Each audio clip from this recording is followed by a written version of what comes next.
Good evening, everyone. It's October 10, 2012. I'm Rene Ritchie, and tonight we'll be revisiting the gripes, starting some new ones about the podcast app, talking about the new iPod Touch and the new iPod Nano, explaining what happened with the iPad mini event, and talking about app.net. This is the iMore Show.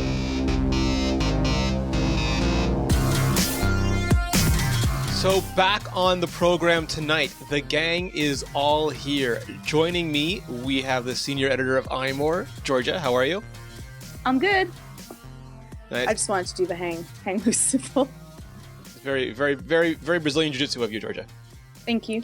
Also joining us, the proud new papa, the person who has finally released his biological development project, Seth Clifford. How are you? I'm okay. I'm a little tired, but we're getting by. You said right before the show that you haven't been drinking, and I really wish you told me that earlier so I could have sold my shares in Jack Daniels. I know. I didn't realize the economic implications of my choices, but I owe that much to you. What's supposed to happen is I'm supposed to blog that, and then an analyst is supposed to use that as a research note, which then damages the stock, which then some other blogger uses as a source for a post. Because that's how it works with Apple. Yeah. No, that's pretty much how it works with a liquor too, I think. I was saying to you earlier, I hope the people at the liquor store in my neighborhood aren't worried about me. I haven't been there in a while. They're going out of business. Yeah. The spots on the shelf that they stock just for me are just overflowing now. Yeah. And we're glad to have you back, Seth. And I hope that you are conscious enough, but I kind of also hope that you're delirious enough to make it an extra funny show. No, it'll be funny. I was going to tell you the one interesting side effect of being tired all the time is that I just don't have the energy to get angry anymore. But a Seth without anger is like a Vader shaking tiny fists. Yeah, it's really kind of strange. You know, people at work are like, "You feeling okay? You're not mad all the time." Like, no. You haven't watched The West Wing, have you? I told you I started it. I'm like halfway through season 1, but there's an episode, season 2 or season 3, where the one incredibly grumpy character actually comes to work happy, and no one understands it. It's like the entire universe has ended. It's very well handled. I think you will relate to it especially well. Is it Toby? Is Toby the one? Yes. Oh, I can't wait to see that then. Yes, Toby is actually happy for 5 minutes in the entire length of that show. Okay, I look forward to it. And then someone like Georgia ruins it. Always. It's exactly the way it works. We got a ton of feedback. Last week, Georgia and I did our iPhone and iOS 6 gripes episode. And very few people in this world can gripe with the... Georgia's sort of like a combination of Vader and the Hulk channeled through a laser beam out of a Death Star. Because it's venomous anger, but it's incredibly well focused. And we got a lot of pushback. Some people asked us why we bother to work for an Apple website if all we're going to do is criticize Apple. But isn't that kind of the point, Georgia? I mean, shouldn't we get one phone a year? Shouldn't it be worthy of criticism? Here's I'm gonna try not to rant. I'm gonna hold back, do a breathing here. Okay. But if we don't say the honest, I get that we are a pro Apple, we cover Apple, but if we don't say the truth of how we feel about a product, how is that any integrity at all? So I could lie so that everyone will be happy and enjoy it, but then I'm not being true to myself and I'm doing a disservice for other people that are out there and feel the same way. Now, you don't have to agree with me. That's completely fine. But to expect that everything that's going to come out of my mouth is going to be a fanboyism, or I guess fangirlism, is a little bit ridiculous and insulting. And I'm not going to do it. So fair enough. You're going to. Well, we only griped about certain specific. I mean, we all adore this phone. We've said over and over again how... I do. I love the phone. And we're not throwing them on the ground and stomping on them out of anger, pain, or misery. There were just certain things. And I think, and Seth, tell me if I'm wrong here, but I think that the iPhone is 5 years out now. iOS 6, it's starting its 6th year, but it's been out for 5 years. iOS 6 has been out for 5 years. These are mature products. It's time, it feels to me, that we start holding Apple... not to a higher standard, but we start diving deeper into things that Apple can and should be improving at this stage in product development. Yeah, I would agree with that. I think that there's a fundamental disconnect between being the type of site that covers a specific product or a series of products or a company as iMore is, and being an unabashed zealot for a product without without entertaining any other perspectives and closing out the rest of the world. And I think the fact that, collectively we don't do that, like when something bothers us, we talk about it.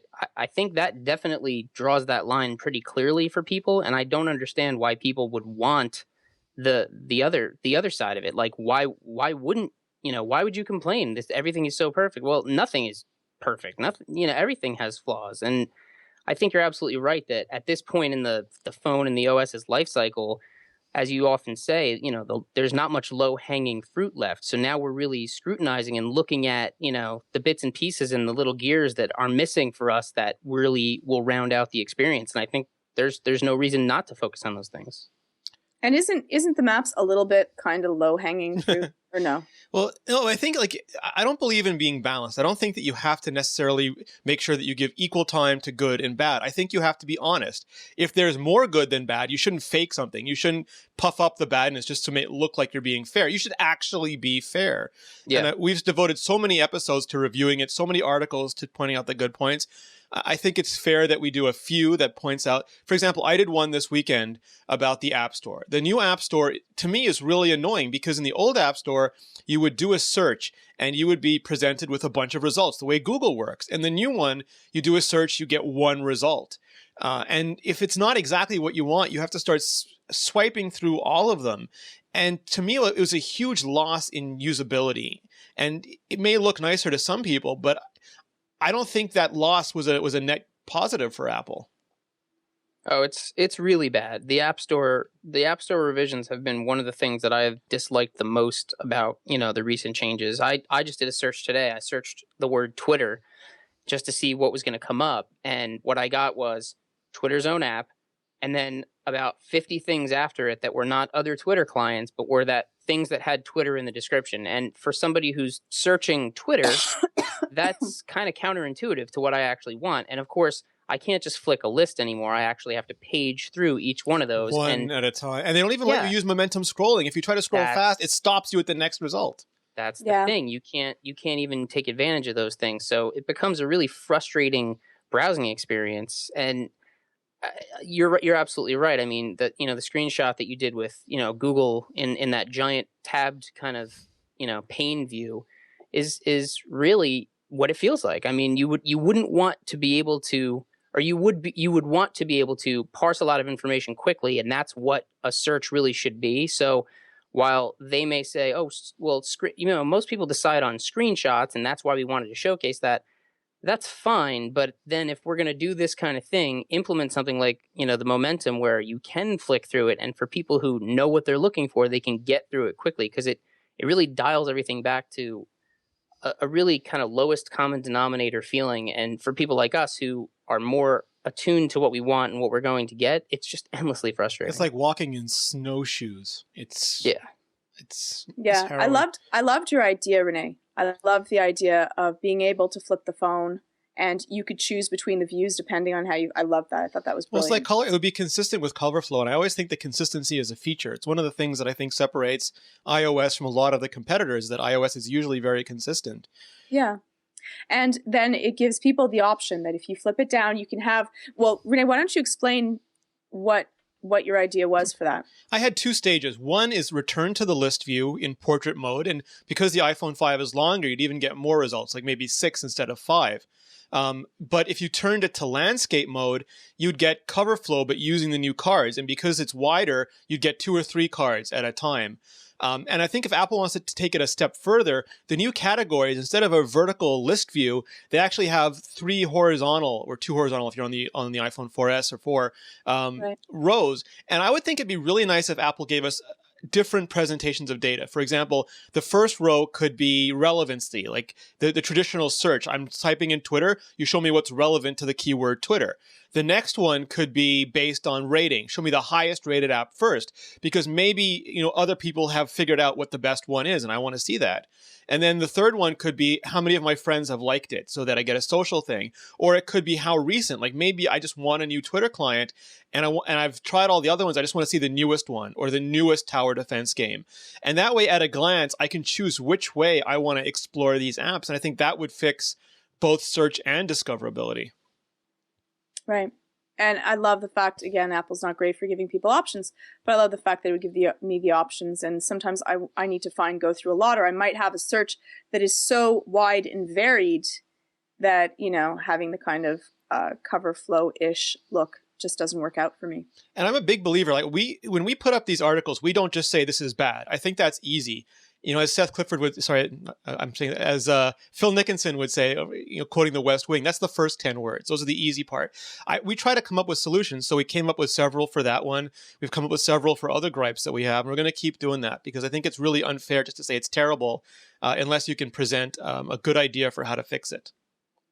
Yeah, that's something that we often say too, and that we end up having to deal with both, it's something at our company that we always try to get around. It's like, don't just come in and say this isn't going to work. Tell us why, and help us figure something out that is going to work, because it's not worth it to anybody just to come in and crap all over something. You need to be able to have a solution too.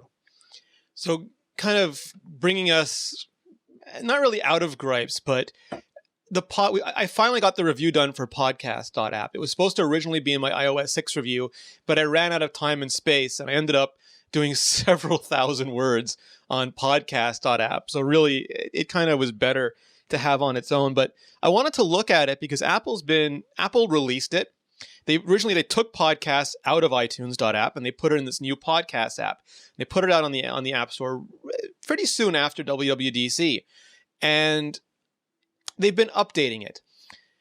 They updated it for the iPhone 5 and for iOS 6, so I wanted to look at it. And Seth, I know George, you don't listen to a lot of podcasts, right? I don't. No, so this is really a nerdy sort of geeky subject, you would think. But so, for example, my sister listens to podcasts. She doesn't listen to all the tech shows we do. She has certain television shows she likes. And when she hears that they have a podcast with the creators or the stars, she'll temporarily subscribe to it or download it and listen to it. And often it changes different television seasons. Or she'll subscribe to something that's in her field of interest. So she's a very different kind of a podcast listener than we are. And I often think that Apple tries to skew products towards mainstream rather than geek users, but podcasts still are kind of a geeky subject. So before I get into it, Seth, I want to know, you've used a lot of podcast apps. You've used podcast.app. How does it stack up for you?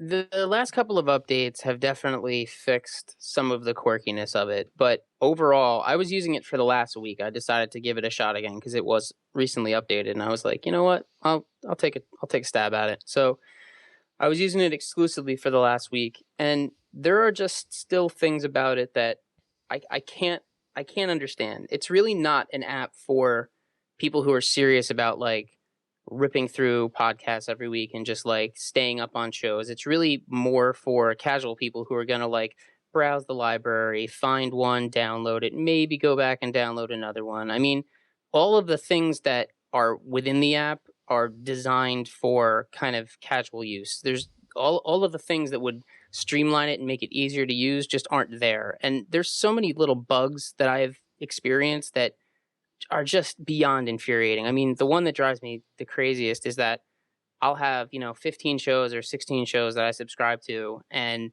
I'll have in my unplayed list all the ones that are new, and everything else is marked as played. I'll put the app away, come back to it a few hours later. Somehow the app has decided that I have 237 unplayed episodes because one or two of the feeds have marked themselves all as unplayed. And I have to go in now and mark them all as played, and then mark the ones that are unplayed, the ones that I still need to listen to, and hope that the app didn't bump them out of the unplayed list when I did that. And, you tell it, save only ones that are unplayed, but after you play them, they don't auto delete. So you have to go in and manually do it. I mean, I could go on, but it's just one of those things that it's not for us. It's for mainstream people to kind of dip their toe in and say, oh, that's interesting. I like cars. Here's a car podcast. I'll listen to a little of this. Like 5 to 10, 12 podcasts max. Yeah, and not somebody who's like relying on it regularly to be like, the constant news feed for them. The things that it does well are like the auto update, auto download on Wi-Fi, like things like that work very well, but iCloud sync is spotty for me. It's okay. Like it showed up, it brought my shows over to the iPad, but my play positions didn't sync. And then I think that only works for those, like it won't download shows that you have on your other device. So you have to then re-download the show manually. I think it'll tell you that you have an unplayed episode, but it won't say, oh, you have it downloaded over there. We're going to download over here and mark it played for it, you know? Yeah, it definitely is a quirky app. It is much better than it was first introduced, but it's still, there's a lot of little things. One thing that I thought was interesting is it seems to have special privileges, which I don't like. I think if Apple puts an app into the App Store, unless this is something that developers can do and haven't done yet. But for example, instead of the usual skip forward and skip back buttons, it has these little 15-second forward and 15-second back buttons, which are nice because if you missed something, you can quickly go back to it. If it's a subject you're not interested in, you can quickly skip through it. But when you go to the lock screen or you go to the fast app switcher, those are there. Those controls are moved over to the main OS level. But for every other podcast app I've tried, it keeps the skip buttons. Now, they move to 30-second skip buttons, but they don't get the fancy new button treatment. And I'm always kind of wary because, Apple already, when you launch the App Store on iOS 6, it offers you to download all the Apple apps, not everybody's apps. And I just kind of think there should be a firewall between Apple and the App Store. It should be an equal playing ground for everybody. No, I think you're absolutely right. I think it's kind of disingenuous to play favorites that way and have those little tweaks that they can have in their own app. And I think if you're going to have if it's not an onboard app that ships with the device, if it's an App Store app, then App Store rules should apply. I think it should be even across the board. If it comes on the phone when you take it out of the box, I guess you can make an exception and say, well, it's, it ships on the phone. It's different. Built in. Yeah, but I would agree with you. The one thing that I did like, George, I thought this was very interesting, is in most of the Apple apps, you have the front end, which has your content, and then you have the other section where you can buy more stuff. For example, in iBooks, you press the store button, the whole bookcase flips around, and it gives you a whole bunch of other books you can buy. And in Newsstand, you open it up, you press the store button, you're taken to the Newsstand section of the App Store. And podcast is very similar. You don't have bookshelves, but you have all your album art or the list. And because you don't buy podcasts, it's called, I forget what it's called. It's not library, it's collections or something. And you tap that button and you're taken to the iTunes store, but just for podcasts. But there's this other thing called the radio tuner, and it's in the content section. And you press the button and it's given the same weight as podcasts. So you have two tabs at the bottom, podcasts and the tuner. And you tap that tuner button, you're taken to this new section where you can dial through the different categories like arts or entertainment or lifestyle or technology, and the subcategories like, how to or gadgets or whatnot. And they have 5 or 6, I think it's 5 actually, big album art, like a very easy to see choices. And it's almost like this fun carousel front end that's supposed to help you discover new podcasts. And I think it'd be interesting. Some people think Apple should keep store stuff out of the library stuff, should keep them really separate, but I thought this was interesting, and I wonder if we'll see like a magazine rack in Newsstand or a bargain table in iBooks, if Apple will do more to help bring the content to us in a friendlier, I don't want to say skeuomorphic, but an easier to use format. Do you use it, Rene? I don't, because I know what I want, but my sister was talking to me about it, and it showed her a bunch of stuff that she would never have even known to look for otherwise. Yeah, I don't know if the only thing is I'll go and I will flip on something if I want to deal with album art. Love to find out lyrics to different things and stuff like that. So I can see that would be useful. But if I am just going to be flipping through and it's going to give me some more suggestions that may not be of the liking of what I want, similar to the Genius ideas, I never really use it. I don't trust them. So I'm not sure how much I would use that, and if it's not going to be for sale, I'm not sure.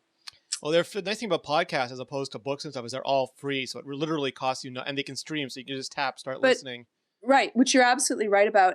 But for me, my time is more valuable than any of the cost to anything. So I'm not going to download something unless I'm sure that I think that it's good and it's gone through something. My own feeling on it. But again, being free, other people might choose to use it, but I usually like to go through what other people have recommended and or what is already really popular or Sock Rollins says catalog. I apologize, they're called catalog. Seth, have you tried the tuner? Are you a fan of the tuner? No, not really. I mean, at first glance, it's kind of cool because the action on it is really nice and it's smooth and it's an interesting kind of way to like browse content. But I guess this is probably more an issue for us to talk about on Iterate. But my biggest problem with the tuner is that it doesn't work like a tuner because all that content is not on for you to like browse through and sample. Like when you tune a radio, like, and the way that this is set up is it's set up like an old fashioned radio where you have, a needle that is passing a dial. And as you tune to certain frequencies, which are the content areas, on a radio, you would hear something come in, it would be tuned to that station, and you would have content. So you could stop on it and say, oh, do I want to listen to this? No, I'll keep browsing and do something else. But that metaphor for me is gone because you're just flipping through, and then it's the same thing that drives me nuts about iPad magazines. It's that I'm going left to right and then I'm going up and down. And it does the whole thing of like tuning is gone. It's lost. It's a visual gimmick because that would be valuable if they decided that those featured things were going to be streaming like around the clock. They were just going to say, we're going to take the latest show from each of these featured things, because there's only a couple in each category, and we're just going to serve them up on a CDN and stream them all the time. And then when you go to Tuner, as you pass through each of those things, it kind of fades in and fades out and starts to play a little bit of the show for you. And then you can listen and be like, yeah, that sounds cool. Maybe I'll download this. But it doesn't work like that. I like that. Yeah, I think that's a brilliant idea. They also similar way as what I do if I'm buying music and I'm not sure, but I want to hear it. Yeah. Yep. Smart. If you tap that, I would do. You see, whereas just seeing someone else's ideas to it, I'm like, but if I could take a peek at it really without having to go through any effort, that I would do. If it was actually like a live technology channel or a live arts channel. Exactly. And I could take, 10, 15, 90 seconds. Yeah, like that. The other thing is, if you tap the album art, it lifts up and it shows you this old skeuomorphic reel-to-reel tape deck. But all of that is so just cute. It is cute, but it's dead space. I mean, you can't even tap it to return to the album art, which I think is an odd choice. I think like if you could tap it and you'd go back to the album art, at least it'd be a big touch area. But I mean, I like it. It's visually interesting. It fills up what would otherwise be an empty screen, but I wish they would add some utility to it. I'd like to be able to scratch with it personally. That would be the coolest thing ever. That would be hilarious to do that with podcasts. And then you could tape what you've just scratched and make your own.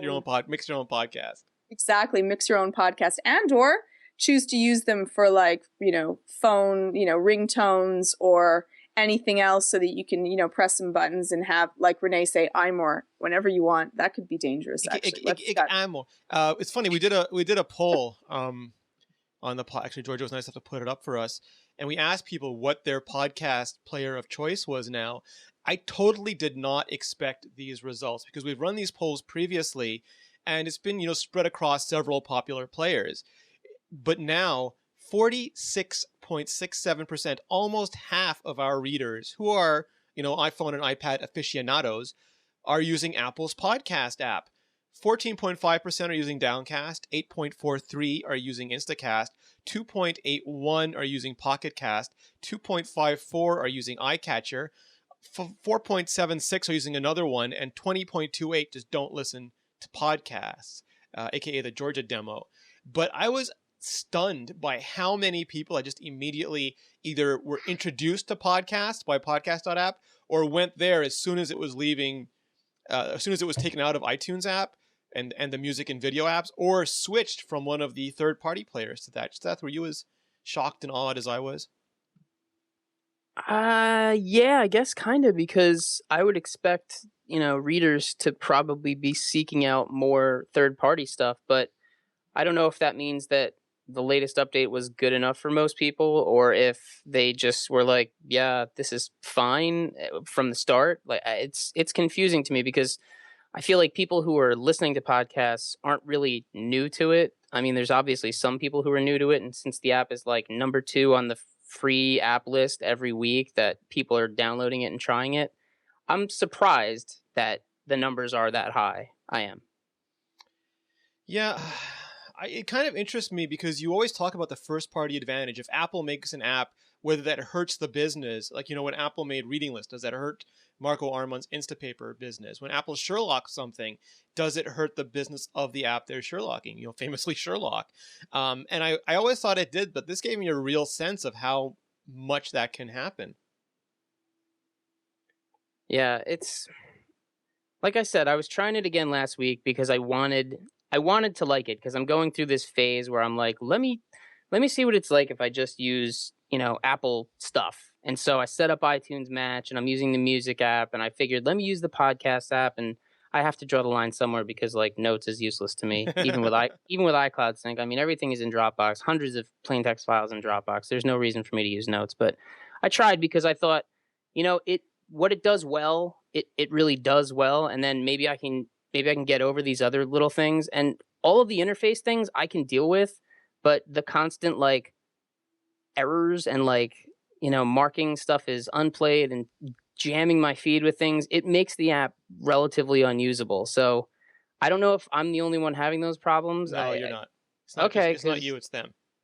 Because those numbers are high. I mean, if 46% of people are using it and seeing the same behavior, I'm thinking like, well, why don't they just try another app? Like for example, I've had 400 unplayed podcasts sometimes in my podcatcher, and that's not normal. I mean, that's not a normal person.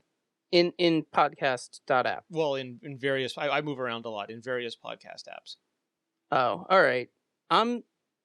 Yeah, it's just hard because the only playlist I use is the one unplayed list, so I expect there to be like 6 to 12 things in there on any given day of the week, and maybe more if I'm a little bit behind, but it's unusable if it doesn't remember the things that I've marked as played, and just random things. Like it won't even do the whole feed sometimes. It'll do like the first 2 episodes of a show that came out like 2 years ago. It'll just put them back in the stream. I'm going to move us along before I have a podcast app-induced stroke. Yeah, yes.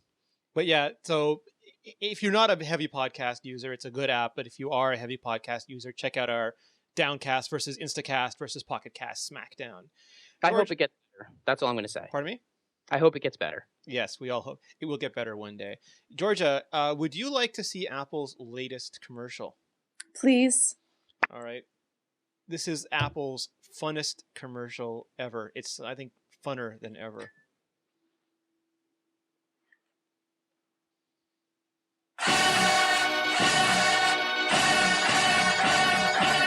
Everybody, well, don't you know it's me now? Yeah, who's it? Well, he's back with a brand new beat now. Yeah, doing it. Hey, yeah. Thought about my style. Hey, yeah. How you like me now? And everybody go.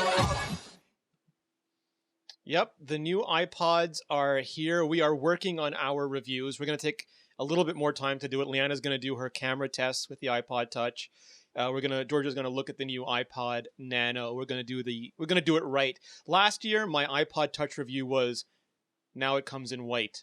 I don't think I'll be able to top that this year. That was epic. You're not going to. That was the best because everyone had to open it up to see, thinking that there'd be more, and that was it. That's all Apple did. Why should I work harder than Apple? That was great. So Rene, what do you think about it? I love the ad. The ad in and of itself is goes back to the old Apple ads. It's so much better than the hand. Yeah, I mean, I like ad that I was like, oh, what the hell are you doing? I liked it. It was very classic iPods. I mean, there wasn't the person dancing in the silhouettes the way they used to, but it was just cool. Yeah, and it wasn't. Recently, the iPod Touch has been all about gaming. It was like, it was a lot of people holding hands, playing music, playing games. This was just a lot of fun. Yeah. It was really nice. And the new iPods, so technically, specifications-wise, their internals are analogous to an iPhone 4S with an iPhone 4 camera, but their screen is exactly the same one as the iPhone 5. And the iPod Touch loses its watch-like shape, but gains a home button and rounded icons. And it's still running, I forget if it's called Pixa or Pica, still running the Linux operating system, not iOS. So it's going to be really interesting to review them because they have so many additional pluses, but some things that aren't perhaps as updated as we wanted them. Yeah, which is the one, like, I love it looks really, really nice. I like the fact I hated the mode of using it to have to touch the middle of the screen. Yes. And then when I'm trying to flash through, like, most annoying home button ever. It didn't work. It just didn't work. It was ineffective. And so that I hated about it. But I loved the fact that it used to be square, that it was fabulous for a watch. My husband was his favorite watch. He actually is going to get it fixed because he's all sad that it stopped working and it doesn't fit onto, it's just going to be a strange looking watch now. So he's not able to do that. But I'm sad about the difference in shape. My hope was, again, that Apple was going to be releasing at some point some Bluetooth fabulous watch that we could use and interface with our phone. Well, so in that, I'm a little bit sad. It does have Bluetooth. It just is not being used for any purpose which you would like. Well, and again, it's the shape. It's not going to be watch-like. And there was something that I really enjoyed about its shape and its look to that. So it is a little bit rectangular. And I love the fact of the button, but they could have done, again, a button on the top instead of having, the circular button and kept it, its squareness. That's my feeling on it. A lot of people, Seth, say that, Apple should ditch the home button and go all screen. I think the last version of the Nano showed that that's not a great idea, that the home button remains the escape hatch for mainstream users, the one way to return to a known state. Also for accessibility users. It's just, I think they needed to add this. Yeah, I'm not a huge fan of the new Nano because I have the one that came before, the smaller square one. And Did you like that, Seth? The shape? Yeah, I got it really late. I only got it a couple months ago, but I did like it. I did like it a lot. I took it on walks and when I was working out and stuff like that. And it did kind of grow on me, but there were issues with it. Like, it looks like iOS, but it's not iOS. There's no home button, but you can use gestures. And even the gestures that you can use are like really kind of weirdly and unintuitive. You have to kind of swipe back to do everything. And it's just weird. Like, the Nano is one of those things that it seems they don't really know what to do with it. And they just kind of keep changing it. But they change it so that you'll buy the next year's version every year. Yeah, and it's cheap enough that, really, really crazy fans of music and small portable music players probably do. But I liked that smaller form factor. I thought it was cool. I loved the idea of it becoming more of a smart device, and I was hoping that the new Nano would be... What's that? Your Dick Tracy watch. Yeah, I was hoping that the new Nano would be that form factor with Bluetooth and probably, like Wi-Fi and just some other interesting things that took that and maybe made it more interesting. But what it feels like is they just went a step back to like the previous Nano and just kind of polished the sides. Well, here's my Seth, question. I feel exactly the same way, though, that it almost feels like they took a step backwards instead of a step forwards. I think that most people liked the square form factor, the shape.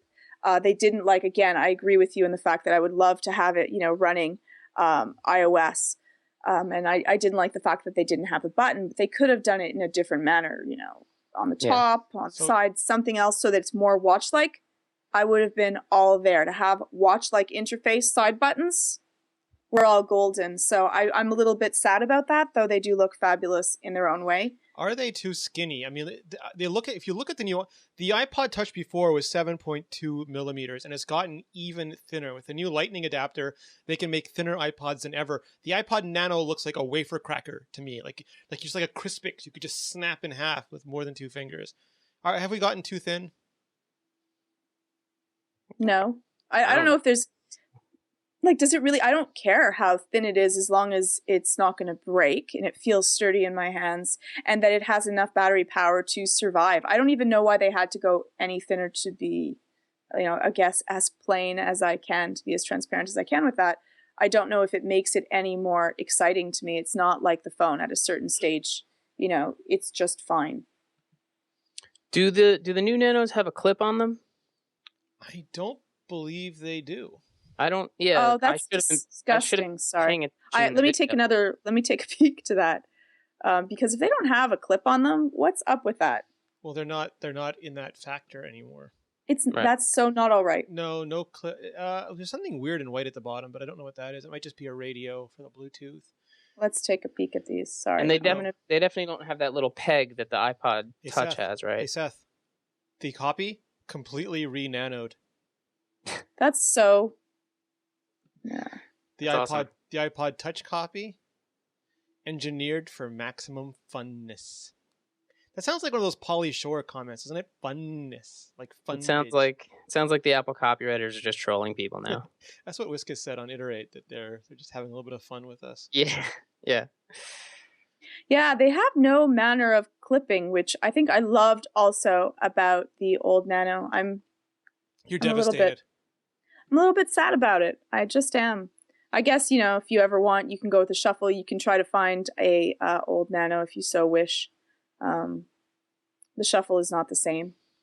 I don't know. It's, yeah. So some people, there was this thing prior to the iPhone 5 launch, people kept saying, yelling at me, looking at me like I was a complete and utter drooling moron. They're not going to call it the iPhone 5. I just kept saying Apple can call it what they want. They want to call it the iPhone 5. They can call it. And lo and behold, what did they call it? The iPhone 5. We had a lot of debate with this. A lot of people were saying it's going to be called the iPhone. You know, like we had a lot of people really upset. It's happening again. Yeah. It's happening again because people are now saying Apple's not going to release a sub $300 iPad mini. Apple's not good. Nobody learns that you can't say Apple's not. They have $100 and some odd billion in the bank. They can do pretty much what they want. If they want to call it the iPhone 5, they're going to call it the iPhone 5. If they want to release a sub $300 iPad mini, they're going to release a sub $300 iPad mini. Now, a lot of people were excited on the internet today, thinking that invitations were going to be sent out for an iPad mini event. We never heard anything about that, so we didn't report on that. I didn't think that it was going to happen. It didn't happen. But it was weird that a lot of people got upset by this. So like it was like this imaginary thing that Apple was not going to do that today, because today was iPod review day. All the iPod reviews for the people who had the early units went up today. That was the press cycle. They're not going to destroy their own reviews by having everyone talk about an event yet. But it was funny watching the reaction, like everybody waiting for this. And it was based on a story from an Apple investor, of all people, who is not traditionally looked at as a good source for this kind of information. But Georgia, you've talked about this kind of expectation obligations thing before. It's kind of just weird to see it on an entire company scale. Yes. Our obligations are not, our expectations are not Apple's obligations. I just think it's amazing how quickly people get excited and want to see it. I think that it's one of the most amazing things that we get that excited about Apple products that come out, because they release so few of them. So I can kind of understand that someone hears a small rumor and runs with it. But I think, like, you know, Apple is not predictable. They're very secretive, but they do a lot of things that are very sensible. And again, you know, like they can't put out a phone with chips that don't exist. So like there's a lot of, they have to wait for certain chipsets before they can put out new computers and new phones. So when those chipsets become available, it's generally the time when the new products will become available. Apple is not going to destroy their own press cycle. So if they have iPods scheduled for a launch one week, they're not going to ruin that by announcing an event for another product the same week. These things, you know, kind of paint themselves out. But there was an interesting rumor in The Guardian this week, the British newspaper The Guardian. Charles Arthur heard that the new iPod mini would be Wi-Fi only. Now, we've heard rumors about that as well, but it's not clear to me if it's... The argument is that Apple wants to keep costs down, and that's not a good argument, because like with the other iPad, Apple can just sell a Wi-Fi version, and then for $130 more, you get your 3G version. So there's very little traction for me in a cost argument. But with the original iPad, we got the Wi-Fi version, and then 30 days later, we got the 3G version.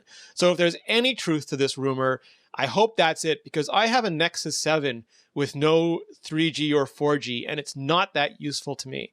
I would find an iPad mini without cellular, Seth, to be much less valuable to me as a consumer. Yeah, I mean, it depends on what you're using it for. Like, you know, the Kindles that we have here are Wi-Fi only, but they don't leave the bedroom. You know, that's where we read and they stay in there, and that's fine. But my iPad is an LTE iPad because I take it out of the house and I do things with it. So if you're planning on using a smaller iPad just as a reader and it's never going to leave your house, then yeah. But I think once you realize how fun it is to have that size, that form factor, and the portability of it, you'd probably want to use it outside of your house, and then you'd be kind of disappointed. Yeah, I think that with it being so portable in the manner in which people usually use the difference between the Kindle, which is usually a reader, and you know you're going to bring it around with you with already what you want on it when you go out, but whereas the iPad mini is going to be much more of a miniature computer that you can do, you know, you can check your mail, you can do other things. I think that being able to have data on it is going to be a huge pull for Apple, and I think it'll increase the chances of people using it for schools and for home use, and then you can bring it back with you because it's so light. I'm going to be really thrilled to see, how quickly they sell out. Yeah, so again, I mean, we've heard some rumblings about this. I just hope that it is not true. I would dearly love to have.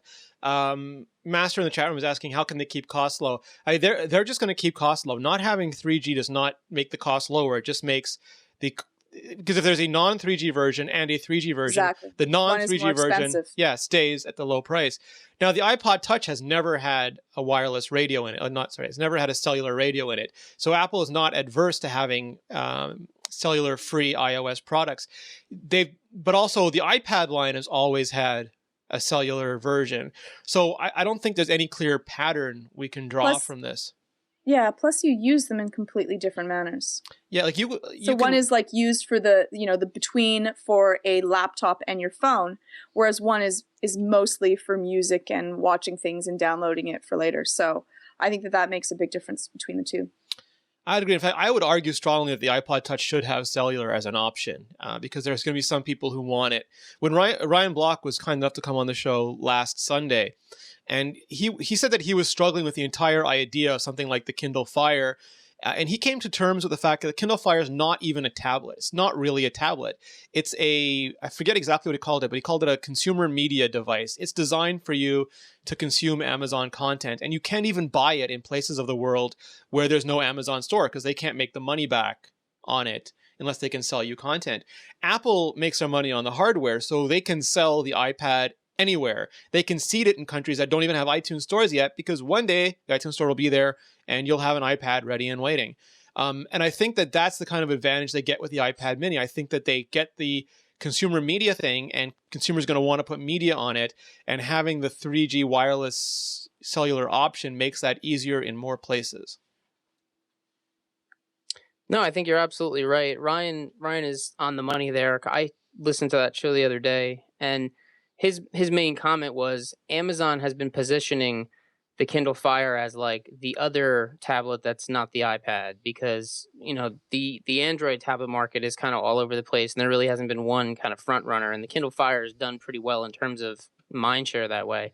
But I hit the point he was trying to make is that if you're not in Amazon's ecosystem and you're not in the US, that ceases to be a tablet to anybody but people within that sliver of, the audience. And so it's kind of got what he described as a really short shelf life. Like they're making a long play with content, but they're not going to be able to carry through on it because it's really not a tablet. It's a device that is tablet shaped and a tablet form factor, but it really is just a vector for Amazon stuff. And unless they push the market out of the US and into all these other countries that Apple already has a foothold in, it's going to be really tough to sustain that. Freydog is saying that the LTE chipset they're using, the Qualcomm one, is not cheap, and that's true. But that's why it's $130 more for the cellular version of the iPad. And I think that Apple would be just fine having a $250 8GB iPad mini, and then one that's $330, $380 that comes 8GB with cellular, and then just the $100 increments for each of those. I don't think that would hurt their market at all. No, of course not. It wouldn't deter people because it would be then the choice. If you wish to go this route because that is beneficial to you, then you have that choice.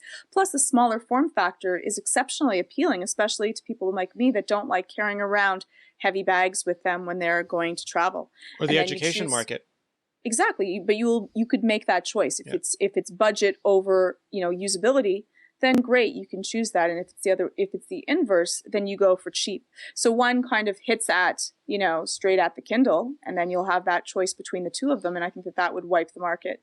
And then you end up being able to choose to have, I'd like to be able to surf wherever and whenever I am. And so then you would be able to make that choice, but just pay a little bit more.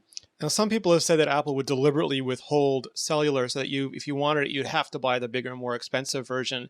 But Apple has never been adverse to, they released the iPad mini to quote unquote cannibalize iPod sales. The iPad cannibalized Mac sales. They have a history of wanting to cannibalize themselves before other people do, of not mistaking their product for their business. And if they can sell hundreds of millions of iPad minis with a $130 cellular option, I don't think they'd be risk adverse to doing that.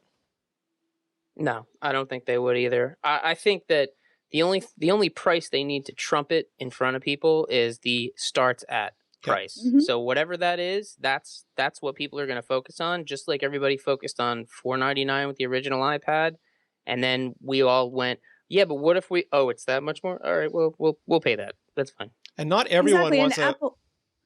Sorry, and Apple doesn't go to the cheapest, lowest common denominator anyways. Yeah. Apple's products are a little bit more expensive. This now hits to both. The people that are willing to spend that can, and the people that are looking for just let's get something cheap that's in a tablet will be like, you know what? The difference in between the Kindle and the iPad mini is within range that they might choose to get that instead. So it also hits the market base of the Kindle. Now, the third theory is that Apple will deliberately withhold cellular so they'll have a reason to sell you the iPad mini 2 next year. And we've heard that like with Retina as well. As far as I know, Apple prototyped both a standard and a Retina version of the iPad mini. And it sounds like they'll be going with the regular version because it's cheaper. A Retina display is hugely expensive, especially with the resolution and density of the iPad 3 display. And I could see them doing that next year, mostly for cost reasons. And again, like we've heard the same rumblings that maybe it'll be Wi-Fi only. And again, I don't want that, but I don't see Apple doing it as a manipulation tactic, if so.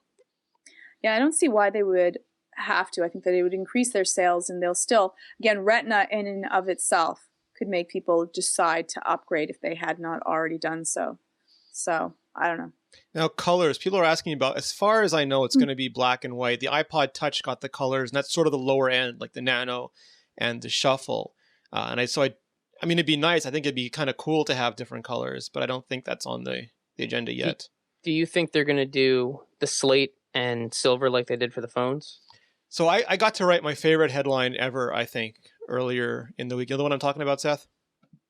Yeah, I do. So I'm gonna read it because I can't remember it. It was so long that I can't remember it offhand. 1 second here. There was this story, and it reminded me of that scene in The West Wing where Josh no longer supported the made-up initiative that he created. So where is it? Okay, so here it is. Unsubstantiated change to unannounced iPad mini leads to unexpected production halt of unreleased case by unnamed manufacturer. And that was based on a story from Makatakara, which said that, according to one of their manufacturing sources, Apple was changing the design of the iPad mini due to some last-minute problems, and thus they were stopping producing their cases. For a product Apple never announced or released specifications for. And I thought that was fine. I mean, the reason Apple doesn't pre-announce stuff, usually, unless they have to, like for an SDK or for the iPhone, the original version of the iPhone, because the FCC would have released it for them otherwise, it gives them flexibility. It means that if they need to take a camera out of the iPod Touch or put Gorilla Glass in the iPhone, they can do it, and mostly no one will be the wiser because they've never announced what it was going to look like or be like, or the features ahead of time. So if Apple is changing this, I mean, it's not like they're going to make it a triangle or a pentagram. It's going to be a minor adjustment to better fit manufacturing needs. Yes. Well reasoned. Does that mean I shouldn't be a blogger? I think there's any number of reasons you may want to seek out other careers, but your intellect in headline writing is not one of them.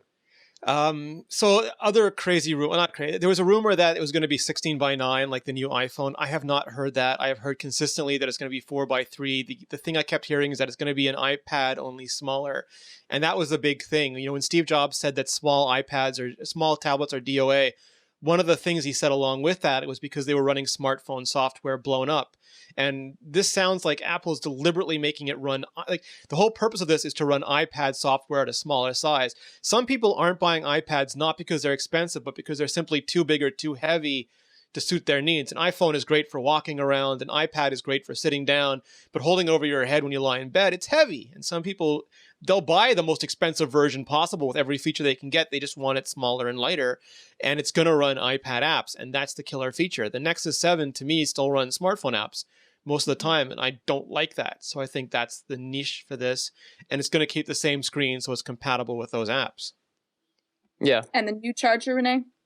Yeah, it's going to have the new charger. And that brings us to the last rumor, which is something we've been talking about since August, which is Apple's also apparently got a new version of the iPad 3 ready with the Lightning connector, the new LTE chipset, and The Guardian also covered this. They said that that chipset is going to work in all the countries that the iPhone 5 works in, which in hindsight we should have said because that's obvious because it's the same chipset. That was completely my bad. But yeah, we have heard that Apple is like updating the iPad 3, and some people are saying they'd never do that. The iPad 4 is coming in spring, to which I'll answer saying, says who? Yeah, Apple has not announced an iPad 4 for spring, or that Apple won't do it because people who bought the iPad 3 already will get pissed. But Apple has changed internal components before. This is not going to be, oh, it's the new iPad. It's the iPad 3 Mark II. It's just going to be, by the way, we've added our new connector to the new iPad, and you can also use it on LTE in Australia and parts of Europe. And that'll be all she wrote. Yeah, it'll just be tacked on another announcement as an afterthought. Would that anger or disturb you, Georgia? Not really. No, I'm too busy thinking of the new iPad. The new. Yeah, I know. That's it doesn't scale. That's the only thing that I'm, Is this a new iPad or is this a new iPad mini? No, it's the iPad mini. The new iPad is this one. But is this the new iPad mini? There's only one iPad. The new iPad, the new iPad 3. I don't know. Sorry. So I'm just busy trying to get my mind at that. I'm really happy that's the iPhone 5, so I don't have to worry about that, at least for my phone accessories. So as far as we have heard, as of the end of September, the iPad mini was still on schedule for October. So we should be seeing that soon because October is beginning to wind down. Yeah, we should all get our grubby little eyes on it before Halloween. Georgia, you getting one? Yeah. Seth, you getting one? I don't know. I'm for the baby. baby.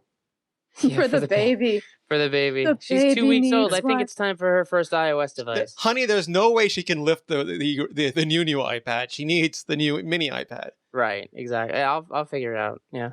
I think I wanna see it and hold it first before I decide if I'm gonna drop some money on it. Nice. Renee? Yes? Are you? Oh, absolutely. But I have to because I review these things. Right. The question is how many? Ow. Oof. I'll just leave them around the house. One in every room. I pretty much have that with the other. At a certain point, I got to figure out what to do. I keep all these old devices around so I can take photographs for every new review. But other than that, they just decorate a shelf, and I always feel bad about that. Although my sister has my iPhone 4 now because she accidentally ran her iPhone 3GS through the washing machine. Yeah, that doesn't do well. No, yeah, so she got an upgrade. She got an upgrade out of that. There we go. That's what you have to do. The last thing I wanted to touch on was that iMore is now active on app.net. We're using, how do you pronounce it, Seth? IFT? No, it's pronounced IFT. IFT. We're using IFT to push our RSS through to app.net because it's the only thing we found that would do it right now. And we're doing the same basic feed that we do on Twitter. And I put up an article explaining that, and I dipped into Georgia's psychology for a little bit there because some people are really touchy. They don't want you putting the same thing on app.net that you put on Twitter. They get very upset about it. But you know what? They're not the boss of me. They get to decide how they use Twitter and app.net. They do not get to decide how I or iMore or anybody else get to use it. And if they want to be that persnickety about it, I would suggest that they turn their obsessive, compulsive thinking on their own problems before they start addressing mine. And I'd also point out that, and this is the reason why, yes, I follow the same people on app.net that I follow on Twitter, and I have no problem with that because of chaos theory. If you throw a stone in a river, the ripples will be different because they're dependent upon initial conditions. And I found with Twitter and app.net that the similar posts on both services will elicit incredibly different conversations. And I like that. There was this teacher that George and I had when we were younger who was really good at something. And I asked him, how did you get so good? And he said that it was because every time a class would start again, he would go back and take it again. And we asked him why. And he said, because every time people asked different questions and he got to hear different answers. And those different answers made him much more knowledgeable about the subject than just taking it once. And I think that the difference in answers and the difference in feedback that we get on app.net and Twitter is really valuable, especially because iMore has a really mainstream audience, and app.net is mostly geeks now. So we get a lot of the good geek talk on app.net, and we get a lot of the mainstream talk on Twitter, and I don't want to give up either one of those things. Makes sense. Yeah. Yep. That was my And again, rant. if you can reach more people, that's fabulous. That was my So- rant tonight. There we No, go. I liked it. Go, Renee. Now I'm going good, for yeah. shawarma. It's a really good shawarma place that I know of. Do I think app.net? No, the whole point of app.net is not becoming free. App.net is a paid service. When things become free, there's no such thing as free. Everything is paid for. It's just not always paid for by you. Twitter isn't free. You pay for Twitter with your attention, and they in turn sell that attention for advertising, or they would like to sell it for advertising. App.net is sort of like Apple versus Google. They're just taking your money and giving you something shiny, and then they're done with you. Like, you can go on about your business and use it as you would. So it's a very different model. And yes, it is $36 a year, but you get something for that. And that's often less than the price of a cup of coffee. So I have no problem with it. I am really enjoying it, actually, for all the reasons that I really enjoyed Twitter in the beginning, because people are excited about it and there's all kinds of new things happening. And it's not even a philosophical thing at this point. It's just that there's a lot of, as you said, there's a lot of geeky people there. There's a lot of people thinking, hey, what can we do with this? And that makes me excited. I like when people do cool things, and it seems to be the new platform with which to do cool things, whereas Twitter used to be, and Twitter has not become that, it hasn't continued on that path. And are there less like of the celebrity kind of thing that's happening there? Oh yeah, it's very different. I mean, it's really, really geeky, and that's not for everybody, but like you said, Rene, there's totally different conversation there. I'm really enjoying it. I kind of like that you can post a little bit more in each. Yeah, it's 256 characters, which is kind of like having the iPhone 5 screen all of a sudden, George. It's like your world's opened up. That's so funny that you like that you can post a little more. I think that it would be appealing to me, and I'm just thinking about it because I barely use Twitter as it is, so I apologize to everyone that writes to me. I do try to write back. But and I try to write a little bit more, but I'm somewhat appealing that the fact that it's not filled with celebrities with millions of people and almost like advertising to me all the time, which I find I'm slightly offended by. So there we go. I don't want to see what's trending now. Yeah. I've been really bitchy tonight. I apologize. It just seemed like the mood struck me. I've been complaining about the iPhone and complaining about people complaining. Maybe it's all right. Maybe it's me. Maybe it's a hormone thing. Maybe it's my desire to impose Steven Seagal on others. I think you're making up for me. You're Lost picking time. up slack. That's it. He's helped. Yes, exactly. Yeah. Well, the last thing that I posted on Twitter was how I found the home button on the iPhone 5 is like that trouble pop game. You're exactly the right. Dice on the top. It does. It feels to me, and it makes that sound. Wait, here we go. Well, because that trouble thing was. The little popper on the trouble game. That's designed to survive children, and I think this. this was designed to survive us. I'll have to. You mean the Pop-O-Matic? Yeah. Yeah, exactly. The Pop-O-Matic. The only way that you don't lose your dice in a game. That's why Trouble was fabulous. But you lose all the other pieces. Yeah. Mm-hmm. But you don't lose the die. So that makes me feel like the button on it feels the same, which is solid. Rock solid. I'm loving it. I love it. All right, guys. Well, that brings us to the end of our star-studded spectacular. Georgia, where, pray tell, can we find out more about you?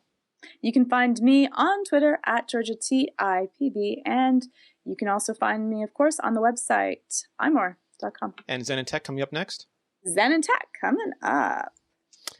Seth Clifford, where can we find out more about you? Babies Are Us? Yeah, I'm at Babies R Us most of the week now when I'm not at the office. Now, I'm splitting my time between app.net and Twitter. I'm spending a little more time there, but I'm Seth Clifford in both places. And you can check out some of the work we do at nickelfish.com. And you can find me at Rene Ritchie on both Twitter and app.net. You can find all of us at iMore. You can email us at podcast@imore.com or just leave a comment on the show when it goes live. For all of our shows, go to mobilenations.com/shows, and we will be back soon with another episode. So if you have not already, please go to iTunes, please subscribe, please leave a rating, please leave a review. It means a lot to us, as does our talented, good-looking, and incredibly lucid and well-spoken chat room. That's a very nice thing you said about them. So nice. So nice. They're hot, man. Much love. All right. Less than 3 chat room audience, everybody. We will see you next time. See you guys. Good night.